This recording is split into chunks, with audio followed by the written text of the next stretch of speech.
So zolinga zambiri zachina America mwina so madziwa bwino kuba mafuta a dziko lanu ake kuba basi kuba kopanda nako manyazi munthu zaka 80 akubanda makachijera kutiko.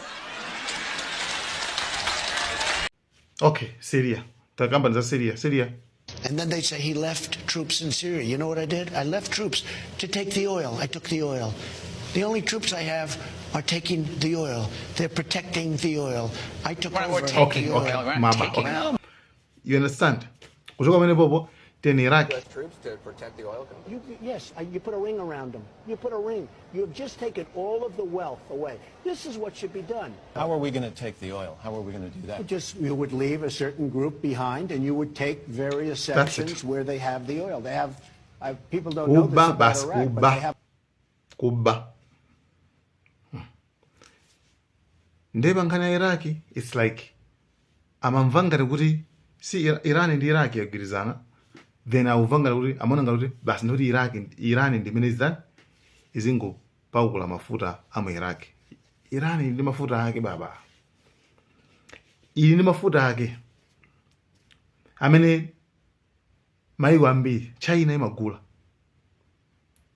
You see? Koma anangokhala ndi timoti mwina totonga sipa ngani ndi ma empire. See, ande kuti mwina pacha panali Persian Empire, ande kuti mwina ma Persia amene wawo ande kuti ndoti akuionelera Iraq. Ngani yake ndoti basi afuna ngotenga basi dziko kungoti basi kungosokoneza basi matrukanda amene. That's it. Ndilowenso pano ku Iran. Dziko lija pano pazioneka ngati kuti nkhondo ija ithaso ndithu kuphulikaso. I don't know kuti chikuchitika nchani. Komano America yambaso kutokosola. America yambaso yauza kuti Tuesday lachiwiri likubwerali afunika atsegule khomo la ma negotiations. Akambiranenso zankhani zikhola nuclear deal. Akambiranenso asayinirane kuti akulu simuzapanganso nuclear makutu. Irani Supreme Leader Ayatollah Khamenei wapereka speech yonena kuti America ikufuna kuti ifeyo tivomere tigwade izilamulira. Ndena kuti trust me, izozo sizizatheka sazakwanitsa kumatilamulira ife. Ifeyo tizalimbana nawo mpaka mphamvu zathu zonse mpaka zitatha kuti pia mpaka na ulo ndi moyo wathu omwewo mpaka utatha. Koma sitizalola kuti America izilamulira itiuze zochita. Right? Nde it's like America sitizalola kuti izitilamulira yo ndithana choncho. Number 2, ayankhakuona kuti khomo lanu la ma negotiations wo kuti chenchana tikambira zimenezo katsekani zimenezo. By the way, panthawi imene iyoyo Iraniyo inalowa kale ma negotiations makambirana alo sikuti so zinayi zoti anakana baba amakambirana ndithu bwinobwino kupita koyamba round 1 kupitaso then uku uyu Israel watamanga kuambisa nkhondo ichi. Maona? Therefore apa sipano nkhondo yachitika America uchali kutiko akulowa sono mbali ya Israel ichi. Basi limodzi kunoku kuti ndikuma mathandiziraso pati bacha. The same game mina kuma player kujeni ku Russia. Game imwe ndimene player so kuchako. Right? Abato Ukraine sakuithandiza rapo Ukraine akuyipweteketsa. Right? Mena ipweteketsa Israel nthawi ijayi abasa chimodzi zimene apangapa. Kusali kwa makhala kambirana taishoshe. Basi zikavura tibwera. Kono anyway. Nde anayamkhaso chinthu chimodzi china chomaliza nyono kuti anthu musamale kwambiri chifukwa kuti America ndi Israeli ayambano propaganda njira ina yofuna kupanga divisions, kufuna kusiyanitsa anthu muziko, khale magulu kenako mizimu yanu nokhanoka. Samale kwambiri. That's it. Ndi nkhani imene nalipo kumeneko ndi imeneyi. Kumano chifukwa chani afuna yambeso. Amene akupusha zimene zimudziwa Israel. Akupusha kwambiri, pusha imene, pusha. Kenako afterwards chingachitike nchane. Pamene popo, pamene sopano afuna pakhale nkhondo yayikulu kwambiri, kenako abwerese Greater Israel. Ali zina zasangalale. Imene adzakhala akulanda maiko anu ake amene ajawo mupanga check kuti Greater Israel zochitika zake nzolani afuna chani.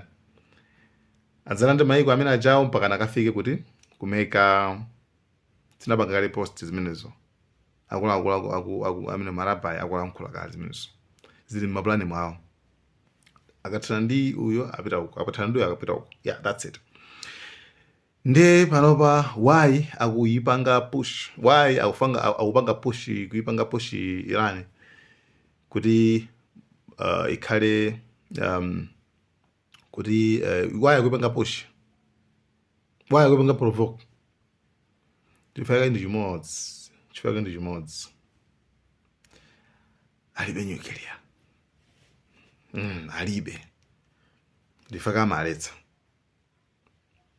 Amene ali nayo. Ayi, sakhana busy kwenikweni. Ndi North Korea aja akayankhula amakhala yankhula. Basi. Right? Russia aja akayankhula amakhala yankhula. Basi. Sinzoti pa dziko pano, dziko limene lingakhala kuti lili nuclear basi silimabulidwa yayi. Example so naperekaso ina ya simple. Iraq. Saddam Hussein anamuza. Weyo. Like Saddam Hussein yamba namuyuza, anamugwisa ntchito. Saddam Hussein. Kumpasa zida, ratibula Irani, ratibula problem. Nkhondo ija mpaka inatha sina wina ejina Iraq ija, anayiphasamula komabe. Anuweke pauka. Anapanga mgwirizano kuti tenti khale limodzi. Ena satisiyanitse. Anakhalabe mgwirizano bwinobwino. Kenako watanozati okay zatere. Kenako Saddam uja wambaso kuchenjera kuti anthu waro fuck kumene kuli mafuta kwambiri. Kumene kuli mafuta kopya. Even Trump amachita kuti tena akambira kuti mafuta amene ndiatenga. Ndi mafuta ambiri kwambiri. Ufa kutenga useo. Kutenga useo. Ngati aketu. Video yake ndikupatsa ndikumapeto kwa video ino. Ndikupone imene Trump amakamba zimenezo. Ndi Saddam Hussein anakana kuti ako sindikuyuza tu ine maujeni ma chemical zima weapons zida zoti pali makemiko ena amene kungothira mmudzi muja fungo lokhala anthu amafa. Ndi komanso pali nuclear. Ndi anawo America namba kumudzi iweyo uli nazo. Ndi Saddam anazira ine ndilibe. Uli nazo iweyo. Ine ndilibe. Time ya nyamulana. Asukamupa. Later on anapeza kuti analibe nini. So it was a plan. Inali plan kuti amafana ngomupa basi. Chabwino. Ujoka benepo TNT bilowe ku North Korea. Kim Jong. Ntala ufufuma kwambiri. Anamuuza kuti iweyo uli ndi nuclear kumene uliko. Yebo yankhana kauria. Ilipo tulinayo. Komaso tekazafuna kuipanga test, tekazafuna kuyesera. Nuclear tizesera kwanuko. America palibe chimene yankha kungopatula. No, you can't. Sungesere kwathu ase. Zinathala bati? Osapita bwanji kumeza phaka. Iwe nuclear. Amadziwa zoti amadziwa potokosora. Russia inazunguti I'm so disappointed. Basi kanaka basi ma sanctions pa internet. You see? That's why Iran ikwakamira kuti okay ifeso tikhale nayo koma. Ifeso tikhale nayo. Anthu aronjeza kwambiri. And ira arangura angukwanisa kukhala nayo. Sewelo seri madrama osewawa. Adzatha. You see? Ayosa akudziwa so kuti drama yose apa edzatha. Iwo akudziwa. That's it. Obviously, the war in Iraq is a big, fat mistake, all right? We spent $2 trillion, thousands of lives. We don't even have it. Iran is taking over Iraq with the second largest oil reserves in the world. Obviously, it was a mistake. So we should have never been in Iraq. We have destabilized the Middle East. They lied. Okay. They said there were weapons of mass destruction. There were none, and they knew there were none. There were no weapons of mass destruction. All right.